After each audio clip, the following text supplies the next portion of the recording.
저희 교회 이름 혹시 들으셨어요? 무슨 교회라고? 무슨 교회예요? 아둘람교회. 아둘람교회라고 하니까 사람들이 오해를 하는 분들이 많이 계시더라고요. 오해를. 무슨 오해를 하냐면은 이런 오해 같은 거예요. 오늘 아침에 기도원의 집회 함께 나누기 위해서 떠날 때에 천상에서 소동이 났다 그랬잖아. 왜 그러냐니까 천사 한 명이 없어졌다. 그래서 그 천사가 어디 가는지 찾느냐고 굉장한 소동을 벌였다 그랬더라고요. 근데 알고 보니까 이곳에 워십 찬양하던 사모님이 그 천사가 아닌가. 근데 난 필이 저 조그만 거 가지고 우리 천사님 저렇게 찬양 잘하느냐 처음 들었다. 난 저 소리 참 좋아하는데 아젠가 같은 소리. 몽골에서도 찬양했다는 소리를 듣고 내가 얼마나 듣고 싶었는지 오늘 몇 명 데려가지고 오늘 처음 듣는 거예요. 삶과 모든 일정 가운데 주의 형통한 복이 임하게 주의 이름으로 축원합니다. 아둘람 교회 그러니까 이슬람 교회인 줄 알아요. 이슬람 교회. 그래서 경찰도 이슬람 교도를 저희 교회에 데리고 왔던 적도 있습니다. 또 반대로 아둘람 교회 그러니까 웃고 지나가는 사람들이 있어요. 왜 그러냐니까 아들 낳는 교회로 착각을 하더라고요.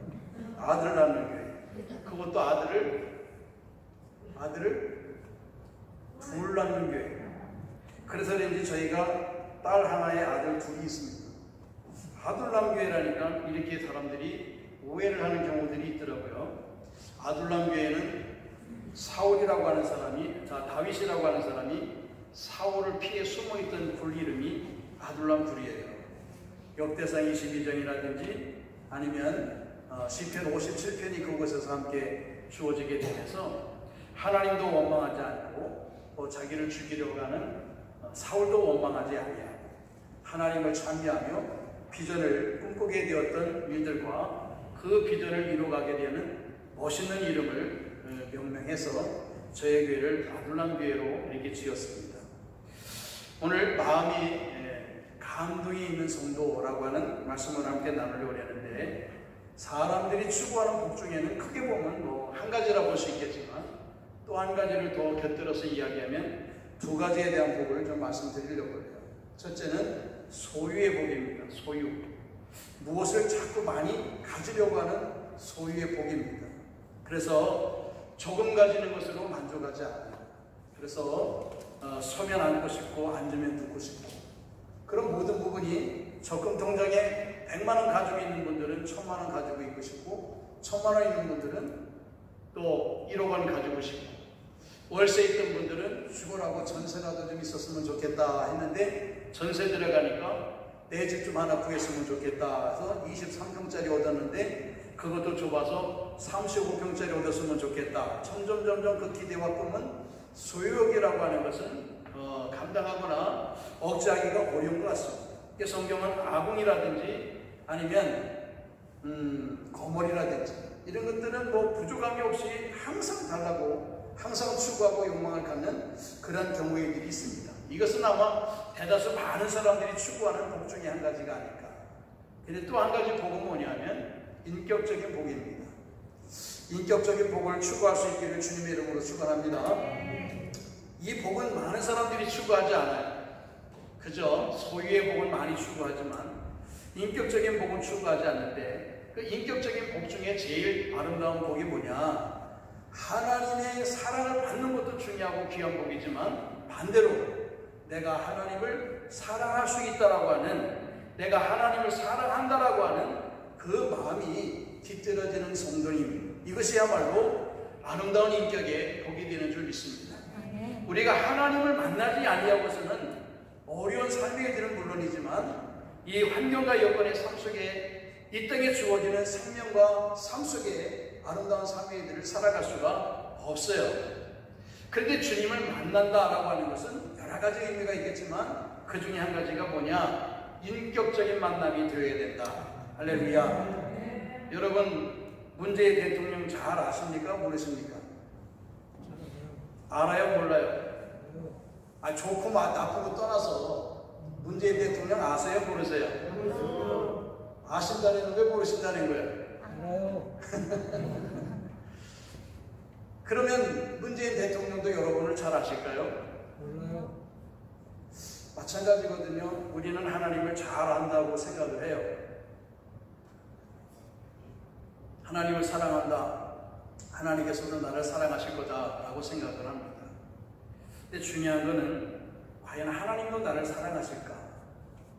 과연 하나님도 나를 사랑하시는가? 쌍방간에 사랑하는 그 사랑의 만남을 갖는 것을 인격적인 만남이라고 해요. 서로 상통하고 잘 알아가고 그 사람이 눈짓 하나만 깜빡해도 무슨 내용인지 알아들을 수 있고 표현할 수 있는 그런 관계, 이것이 인격적인 만남과 인격적인 사랑에 대한 부분이들인데요.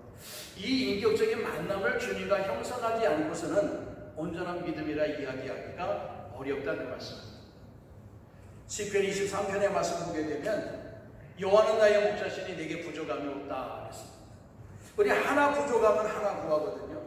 건강 부족하면 건강 구하고, 물질 부족하면 물질 구하고, 환경과 여건의 삶이 부족하면 환경과 여건의 삶을 구합니다. 그런데 시편 기자는 그렇게 고백하지 않았습니다. 여호와 하나님을 자신의 목자로 삼는다라고 한다면 이 모든 것들이 다 주님 은혜 가운데 형통한 은혜와 복이 주어진다. 건강 따로 물질 따로 환경과 여건 따로 구하는 게 아니라 하나님을 나의 목자로 삼는다라고 한다면 그 하나님을 통해서 건강도 물질도 환경과 여건도 내가 기도하는 모든 제목들도 이루어지는 줄 믿습니다. 시편 기자는 그걸 고백하는 거거든요.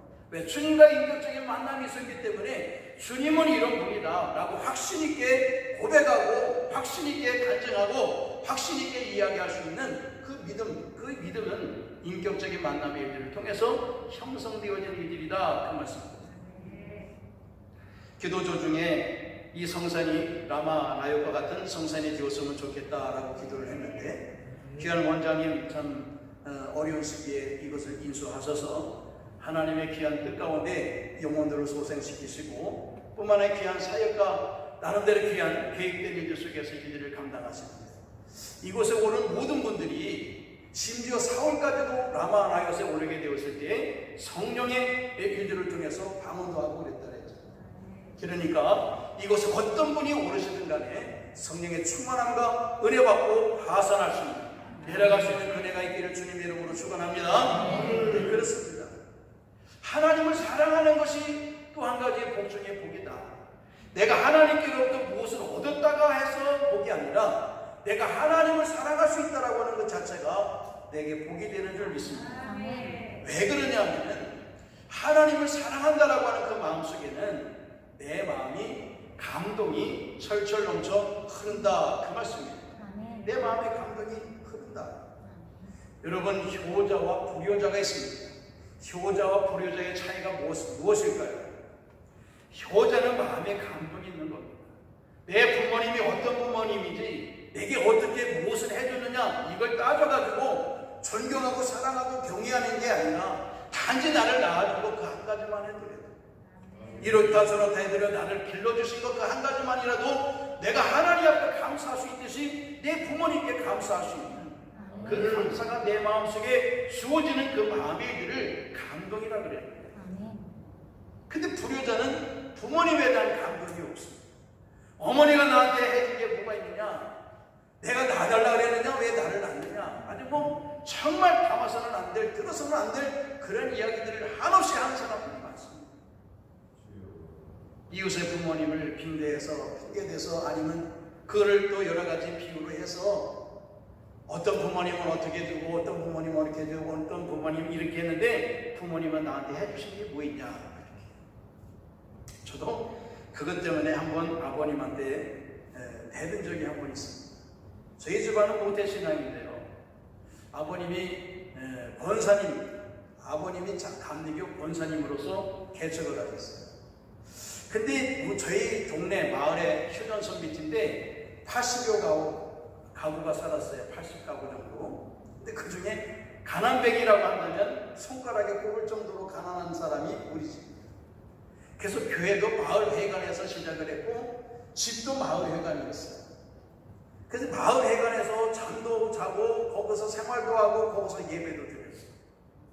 근데 칠진이 공산당은 가난한 집이야. 우리 이름으로 땅 한 평도 없었어요. 맨 남이껏 농사 지어가지고 가을 거지하면 남 퍼주고 남은 거 팔다 보면 내년 거 농사 짓기가 어려우니까 봄 되면 그때부터 돈 벌기 시작을 하는 거예요. 그렇게 어려운 삶들을 살아가는 거예요. 이 어려운 삶들을 살아가면서 하나님께 무엇이 감사하겠어요? 그래서 좀 못난 마음에 술을 먹었던 적이 있어요. 술을 많이 먹고 아버님한테 한번 대든 적이 있어. 아버님은 도대체 자식한테 뭘 남겨준 게 있느냐고. 그게 얼마나 저한테도 상처가 되는지 아버님이 돌아가시고 나서 계속 그들의 마음이 언제나 하나님께 회개했던 일들이 있었습니다. 불효자는 그거예요. 부모님을 이해 못하는 거예요. 담임 목사님을 이해 못하는 거예요. 스승을 이해 못하는 거예요. 하나님을 이해하지 못하는 거예요.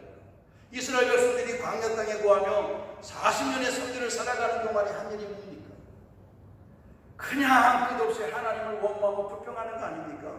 불효자와 마찬가지예요. 마음에 감동이 없는 삶들을 살아가니까 그저 생각만 내고 눈만 떠져져만 하나님 앞에 원망하고 불평하는 그 삶을 살아가는 거예요. 하나님이 좋은 행동을 줘도 그것으로 족하게 생각하지 못합니다. 우리가 잘 아는 바울은 다르잖아요. 사도 바울은 자족의 삶들을 살아갔다 했습니다. 비천에 처할 줄도 알고 부에 처할 줄도 알고 이런 환경이 주어지든 저런 환경이 주어지든 사도 바울은 늘 감사 속에 살아갔습니다. 왜? 하나님에 대한 감동, 감화, 더 나아가 하나님을 사랑하는 마음이 있었기 때문에 하나님이 자기를 어떻게 이끌어가든 늘 하나님을 인정하고 의지하고 믿기 때문에 늘 하나님께 감사하고 늘 하나님께 찬양하는 삶들을 살아갈 수 있었다. 다른 천하의 다른 이스라엘 백성들이 그렇듯이 불효자가 그렇습니다. 불효자는 운다. 지나가서 울면 무슨 소용이 있겠어요? 오늘 어버이주일을 맞았는데 어저께.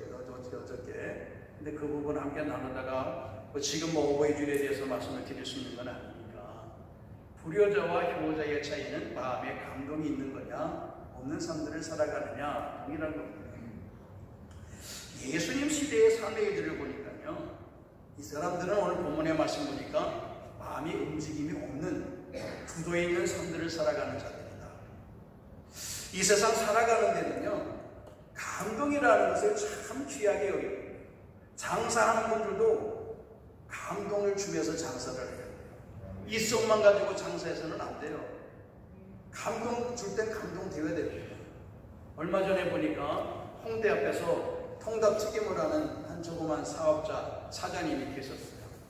어려운 시대에 통닭 사먹는 사람이 별로 없는데 그 앞을 지나가는 어린 두 아이가 지나가는 모습을 봤습니다. 한 아이, 동생꼴 되는 아이가 엉엉 울면서 형 손을 붙잡고 통닭 먹고 싶다고 그래요. 형이 그 아이를 손을 끄집어 데려가면서 야, 돈이 없잖아. 조그만 아이들끼리 얘기하는 것을 사장님이 들었어요. 그래서 사장님이 지나가는 두 아이를 붙잡아 다시 데려와서 통닭 먹고 싶니? 통닭 먹고 싶어요. 그래? 그럼 마음껏 통닭 먹어라. 통닭 한 마리를 튀겨줬습니다. 두 아이가 실컷 먹고 돌아가는데 돌아가는 아이들 뒤에다가 사장님이 한마디 더 합니다. 통닭 먹고 싶으면 또 와라. 그랬어요. 근데 그걸 누가 알았는지 모르지만 이게 인터넷에 이제 번지기 시작을 했어요. 아무개 홍대 어떤 치킨집 사장님이 지나가던 어린아이 데려다가 통닭을 먹였다. 그 감동을 받은 사람이 있는 거예요. 그러니까 그게 이제 인터넷에 주어지게 되니까 나중에는요, 어떤 사람이 자기의 돈을 털어가면서 그 사람한테 돈줄을 내야 된다. 혼줄이 아니라 돈줄을 내야 된다. 저런 사람은, 저런 사장은 그만두어서는 안 된다. 무슨 얘기냐면 돈을 가지고 혼을 내줘야 된다. 저렇게 감동을 끼치는 사람을 그냥 두고 볼 수 있겠느냐 해서 어떤 젊은 청년이 자기 사비를 털어가지고 통닭을 100마리를 샀어요. 그 집에서. 감동이 되잖아요. 감동이 돼요. 근데 그 감동받은 사람들이 한둘이 아니야. 그 얘기를 듣고 그 인터넷 소식을 듣고서는 전국의 사람들이 그 이야기를 들으면서 그 집에 통닭을 시키기 시작을 했어요. 그 진짜에 얼마 전에 있었거든요. 제주도에서도 시키고 여기 대구에서도 혹시 여기 계신 분 중에 통닭시킨 분 있어요? 안 시켰어요? 대구에서도 강원도에서 부산에서도 다 시키는 거예요. 근데 여러분 아시다시피 서울 홍대 앞에 통닭집인데 여기 대구에서 시키면 오는 동안에 어떻게 되겠어요? 그러니까 여기까지 배달은 안 돼. 그렇지만 통닭 시킨 분들이 어떤 내용으로 통닭을 시켰냐면은 통닭값을 낼 테니까 혹이라도 지나온 어린아이처럼 어려운 사람들이 지나가면 통닭을 튀겨주세요. 미리 통닭값을 지불하고. 근데 이 전국에서 막 수백 명, 수천 명 안에 수백 명이 이렇게 하다 보니까 이거를 감당하고 아무리 어려운 사람이 있어도 그렇게 많은 사람들이 지나가겠어. 그러니까 이 사장님이 다시 재차 생각을 하는 거예요. 그래서 통닭을 다 튀겨줄 수는 없으니까 그 사람들이 보내온 통닭값을 가지고 그것을 통닭을 튀겨서 주변 어려운 고아원이라든지 이 사회복지라든지 튀겨주기 시작을 했어요. 그것으로도 부족하니까 나머지 돈은 사회에다가 환원을 하는 거예요. 이런 얘기가 또 들려주니까 사람들이 또 많이 감동을 받는 거예요. 그래서 그것이 이제 유재석이 운영하는 그런 프로그램에 방영이 된 적이 있어요. 그게 감동입니다. 장사도 감동 있게 장사하면 복이 되는데 이 속을 따져가지고 하면 안 돼요. 얼마 전에 저희가 선교를 여러 군데 하는데 일본을 선교하는 선교사님이 계셨어요. 저는 몇 번 갔다 왔는데 또 여러분을 모시고 차 2대, 공구차 2대로 일본을 방문했던 적이 있어요. 선교 차원으로. 근데 그분이 우리가 이제 얼마 요구를 하면 그것을 주고 프로그램 기간 동안에 그분이 다 움직여서 하는데 자기가 좀 더 욕심을 부려가지고 마지막 여정 그 과정에는 뭐 다 말할 수는 없지만 마지막 여정에 좋은 데 맛있는 데 데려간다고 해서 갔는데 보니까 우동집이야. 근데 우동집이 뭐 도대체 얼마나 맛있는지 모르겠지만 우동집에 갔는데 단무지를 안 시켜주더라고요. 단무지. 일본은 단무지도 다 돈 받잖아요. 따로따로 시키면 전부 돈 받아요. 그 단무지를 안 시켜줘. 이 목사님들이 화가 나서 단무지를 시켜줘야 그래도 먹지. 어떻게 우동만 먹냐? 단무지를 여기서 안 판대. 알고 보니까 안 파는 게 아니라 파는데 그거 애끼려고 단무지를 안 사줘. 그러니까 이제 목사님들이 대체적으로 선교를 가면은 나머지 돈들을 전부 선교사님 주고 올 때가 많거든요. 근데 그때는 주지도 않고 와서도 설교를 안 하더라고요. 너무 장사꾼의 모습을 보이게 되면 사람이 감동을 받아야 움직여지는데 감동받지 않고서는 절대로 마음이 열려지지 않는다. 그런데 예수님 시대에는 춤을 추어도 노래도 안 불러. 자, 노래를 불러도 춤을 추지 않아요. 슬픈 일이 있어도 애곡하지 않는 그런 무표정, 무감정 시대의 선들을 살아가게 되었다. 그 말씀이거든요. 사람이 웃으면 웃을 줄도 알고 또 슬프면 슬퍼할 줄도 알고 이래야 되는데 저도 가끔 강단에서 눈물을 흘리며 설교할 때가 있거든요. 눈물을 흘리며 설교하면 성도님들이 같이 눈물을 흘려주면 얼마나 좋겠어. 한쪽에서는 그냥 킥킥거리고 웃는 사람들도 있어. 아니 목사는 눈물로 설교를 하는데 아니 뭐가 좋다고 거기서 웃음을 이야기할 수 있고 웃고 얘기할 수가 있어요. 그게 참 잘 안 되더라고요. 감동, 마지막 시대에 우찌무라라고 하는 일본의 간조 목사님이 있습니다. 그분은 마지막 하나님이 이 땅에 재앙을 내리신다고 한다면 지금처럼 바이러스의 재앙이 아니라 감동이 없는 무감각, 무감정이 그러한 삶의 이들을 통해서 재앙을 내릴 거다라고 하는 그런 이야기를 한 적이 있습니다. 한 가지는 질문 좀 해볼까요? 요즘 제일 가까운 근일에 가까운 날에 혹시 감동을 받아서 눈물을 흘리신 적 있어요? 네. 아이고 얼마나 감사해요. 말씀을 들어서 흘렸습니까? 성질이 나서 흘렸습니까? 응? 뭐 때문에 눈물을 흘렸었어? 말씀 그러면 어저께 주일에 말씀을 통해서 은혜를 받고 눈물을 흘리신 적 있어요? 기도하시다가 은혜를 받아가지고 눈물을 흘리신 적 있어요? 예전에는 저 같은 경우에도 그저 십자가 주님 그러면 눈물이 주르르 났었어요. 차 타고 가다가도 옆에 사람들이 보면은 왜 그러나 할 정도로 눈물을 많이 흘렸어요. 근데 요즘에 저도 눈물이 많이 배어갑니다.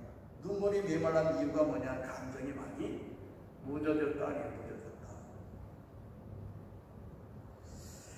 마음이 감독이 되어지는 것은 깨달음이라고 하는 것인데, 우리의 심령의 밭을 밭의 비유로 표현하잖아요.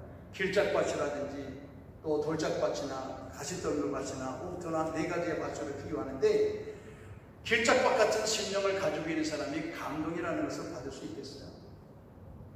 감동 절대 받지 못합니다.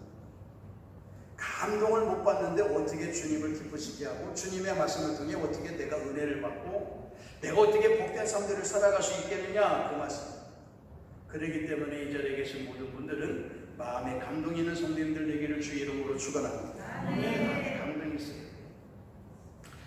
감동을 왜 못 받는지 먼저 우리가 좀 말씀을 나눴다면, 욕심, 시기, 미움, 다툼, 증오, 두려움, 이 모든 일들이 우리의 마음을 얽고 나서 우리가 감동의 삶들을 살아가지 못한다, 그 내용이죠. 아니, 미워하고 성질나고 맨날 짜증나고 불평하는데 무슨 감동의 마음이 내 마음속에 들어올 수가 있겠어요? 남들을 어떻게 이해하고 사랑할 수 있겠습니까? 다 닫혀있는데, 마음이 다 닫혀있잖아요. 본문의 말씀 속에도 노래를 불러도 춤도 추지 않아요. 응? 아니, 곡을 해야 되는 장사측에도 곡을 해야 되는데 장례가 좋으면 곡도 안 하고, 아무런 감동 없이 살아요. 예배를 드리는 성도님들 보게 되면 표정이 아주 무표정이에요. 한 시간 내내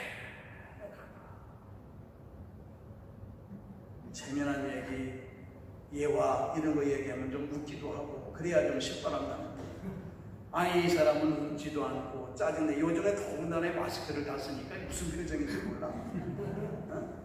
근데 목사님은 여기 수백 명 앉아 있어도 설교하면서 그분들 표정을 다 읽잖아. 다 눈에 들어오잖아, 그것들이. 근데 이제 뭐 마스크를 써대니까 무슨 표정인지 모르겠어. 눈만 보고 있으니까. 그래도 저는 안다. 저는 다 그 표정이 어떤 표정인지 알고 있다, 그 말씀인데, 다 알아야 숨을 수가 없어요.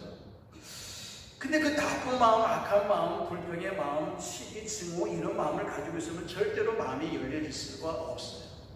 그렇기 때문에 우리가 실질적으로 하나님의 감동받는 성도가 되기 위해서는 우리가 해야 될 일들 몇 가지가 있습니다. 그 중에 한 가지가 뭐냐? 기도 생활을 해야 된다.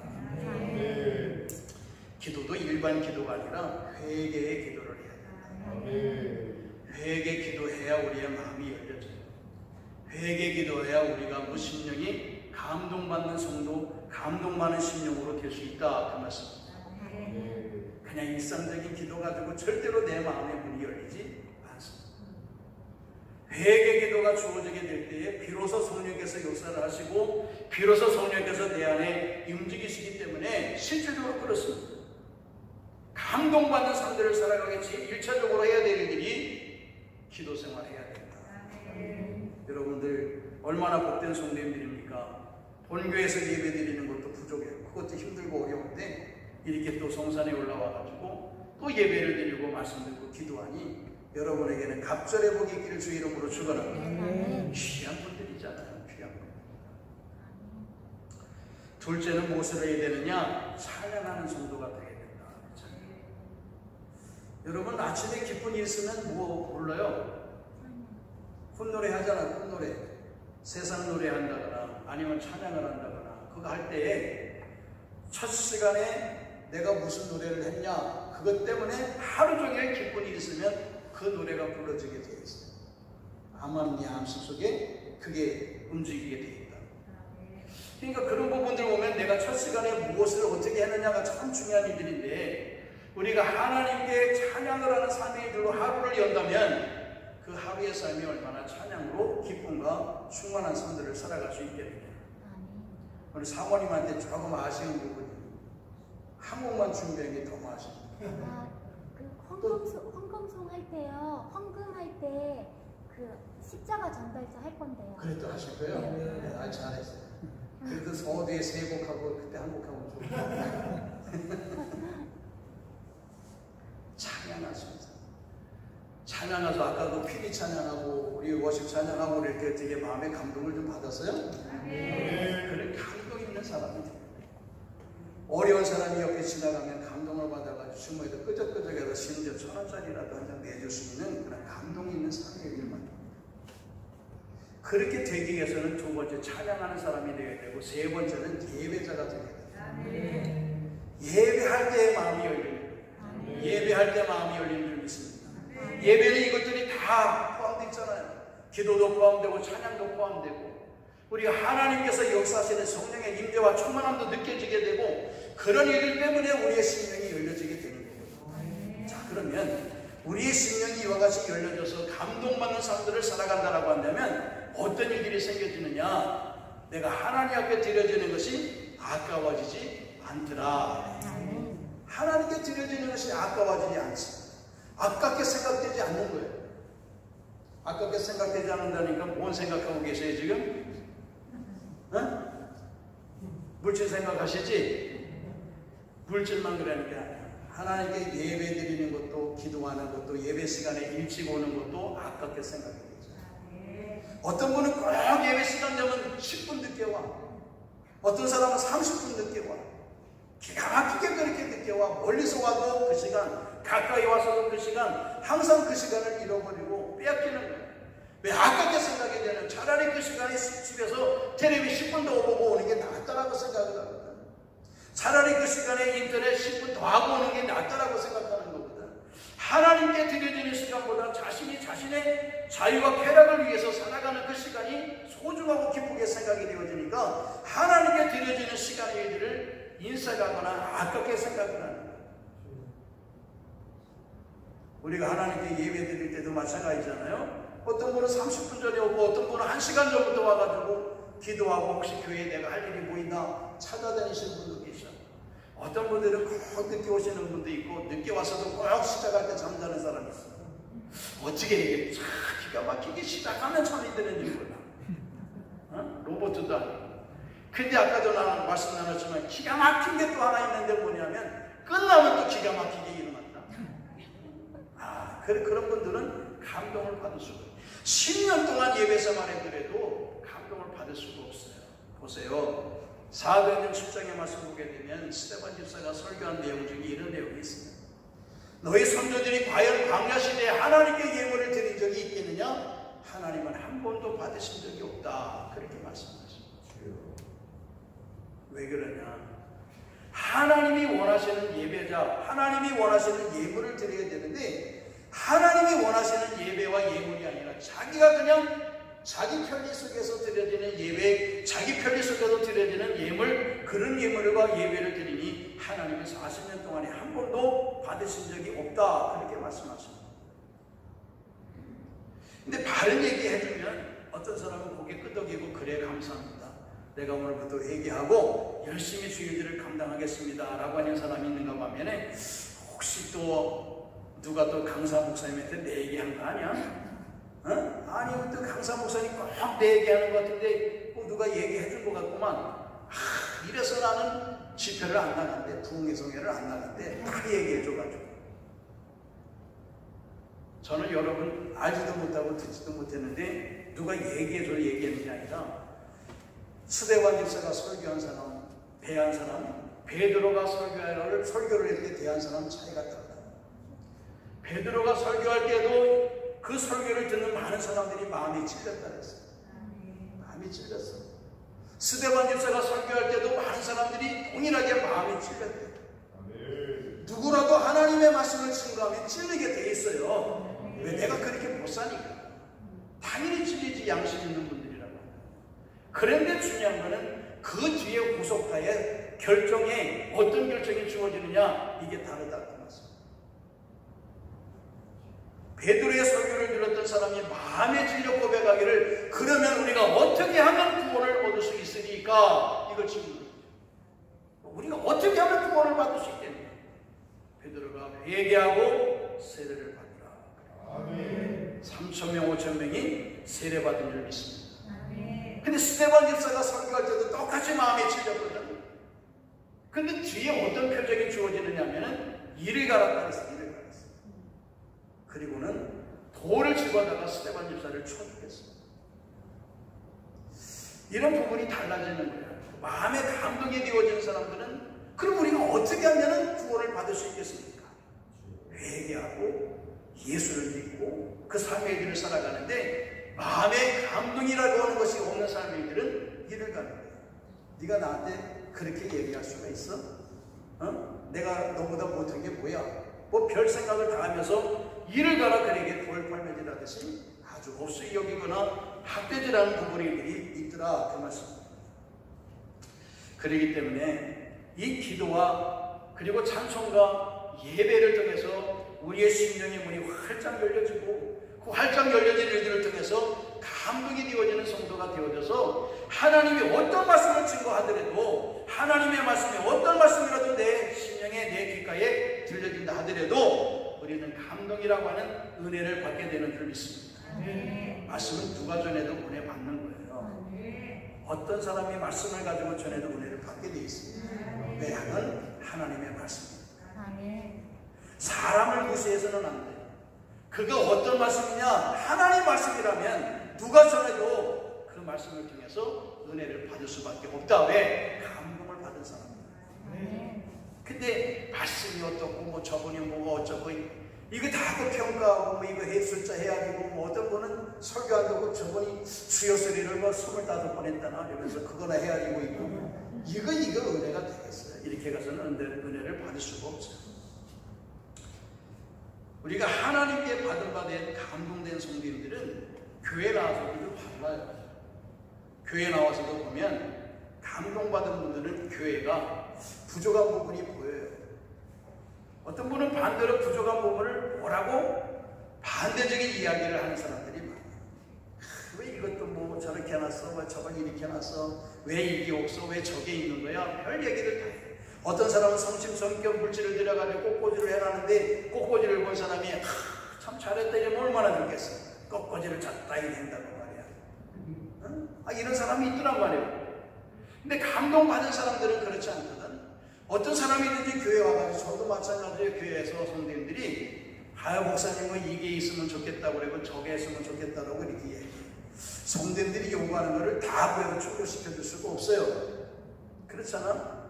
근데 나중에 가만히 기도하다 보니까 그게 그런 뜻이 아니더라고. 목사님이 이게 이렇게 했으면 좋겠어요. 그러면 저는 앞으로 그렇게 얘기를 했어요. 벌써 오래됐어요. 권사님 그러면 권사님이 그걸 해놔요. 왜? 다른 사람 눈에는 그게 보이지 않는데 권사님 눈에만 그게 보이는 거예요. 집사님 눈에만 그게 보이고 장로님 눈에만 그게 보이는 거지. 다른 사람은 그 얘기 한 사람이 없어. 근데 왜 그게 눈에 보이게 하느냐? 하나님의 감동을 주신 거예요. 당신이 하여금 그 일을 하게 하면 하나님께서 당신에게 복을 주시기 위해 감동을 주신 거야. 이거 마음에 안 하잖아요. 뭐 해럴까봐. 뭐 해럴까봐 그랬죠? 아니 내가 뭐 시키는 게 아니라 본인이 생각했을 때 내 교회 마찬가지, 집에도 마찬가지예요. 집안 살림살이 하다가 뭐 필요한 게 있으면 이거 사야 되겠다 이 생각 안 들어요? 그 누가 그냥 해줄 때까지 기도하고 있어? 그거 아니거든. 그 교회도 마찬가지예요. 교회 생활하다가 교회 부족한 부분이 보일 때가 있어요. 집기라든지 앰프라든지 그 외에 다른 시스템이라든지 선물이라든지 심지어 꽃꽂이나 화분까지라도 그게 자신의 눈에 부족한 부분이 보여질 때가 있더라 그 말씀입니다. 그리고 보여질 때가 있으면 목사님 이거 해놨으면 좋겠어요 이게 아니라 본인이 하시면 돼요. 아멘은 세 사람밖에 안 하거든요. 본인이 하게 하시려고 하나님이 본인에게만 보이고 본인에게만 감동을 주시는 거예요. 진짜 저희 교회도 그런 분들이 많은 은혜를 또 많은 복을 받았습니다. 실질적인 일이에요. 다 남들에게 미루고 날 수 없어. 근데 다 똑같이 10사람이면 10사람이 똑같은 한 가지에 감동받지 않아.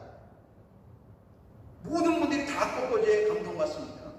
모든 분들이 다 화분에 감동받아요. 그렇지 않거든요. 다 각자 느끼는 게 다르고 감동받는 일들이 다 달라. 그러니까 감동받는 대로 하면 되는 거예요. 감동받는 대로. 응? 감동받는 대로 그 일들을 감당하면 되는 거죠. 저희 교회가 그런 일들이 많습니다. 그저께 선교사님, 저희가 인도네시아 많은 데 선교를 하지만 인도네시아는 저희가 우물을 많이 파줘요. 우물을 많이 파주고 도서관도 해주고 또 수동부터도 산꼭대기로 끌어올려가지고 보다 시스템에서 전기 발생해가 전기를 끌어주기도 하고 이런 일들, 염소도 수십 마리 사다가 교회에서 키우게 하고 성도들이 키우고 이런 사역을 많이 하거든요. 근데 그런 음을 요번에 거기서 또 요청을 합니다. 음을 하나 봤으면 좋겠다 하면 도저히 인도네시아 음악할 때는 180만 원 정도 들어가더라고요. 그 얘기를 하면은 감동받은 분이 하겠어 안 하겠어요? 하죠. 어떤 분은 100% 감동받는 분이 있고 어떤 분들은 30% 감동받는 분이 있고 어떤 사람은 아예 감동을 못 받는 분도 있어요. 근데 다 똑같이 음을 사용합시다. 다 같이 감동받아가지고 다 180만 원씩 헌금하면 어떻게 해요? 나머지 분들은 또 다른 데 감동을 받더란 말이에요. 용서 삽시다. 염소의 감동 받는 분들이 있고 어리게 선교합시다. 그러면 선교의 감동을 받는 분이 있어요. 저희 교회는 재정의 10분의 1을 선교를 합니다. 또 각 가정마다 선교를 해요. 한 가정이 적으면 10만 원, 많으면 50만 원. 저는 50만 원 매달 선교 헌금을 합니다. 그래서 우리가 한 30여 군데 선교를 하거든요. 우리 교회가 그러면 굉장히 크냐? 아니 조금해요. 작습니다. 작은데도 성도님들이 감동을 받으니까 내가 들쓰고 주님 나라 확장하는 길에 선교의 일로 쓰자. 그래서 그 감동받은 분들이 10만 원, 20만 원, 30만 원씩 해가지고 이렇게 많은 선교 일이 시스템이 구성이 되었다 그 말씀. 감동받아야 돼. 내가 감동받는 것이 과연 내 주머니를 헐어서 내 주머니에 들어있던 모든 부분들이 빠져나가는 거냐, 내가 가난마이가 되는 거냐, 그렇지 않아요.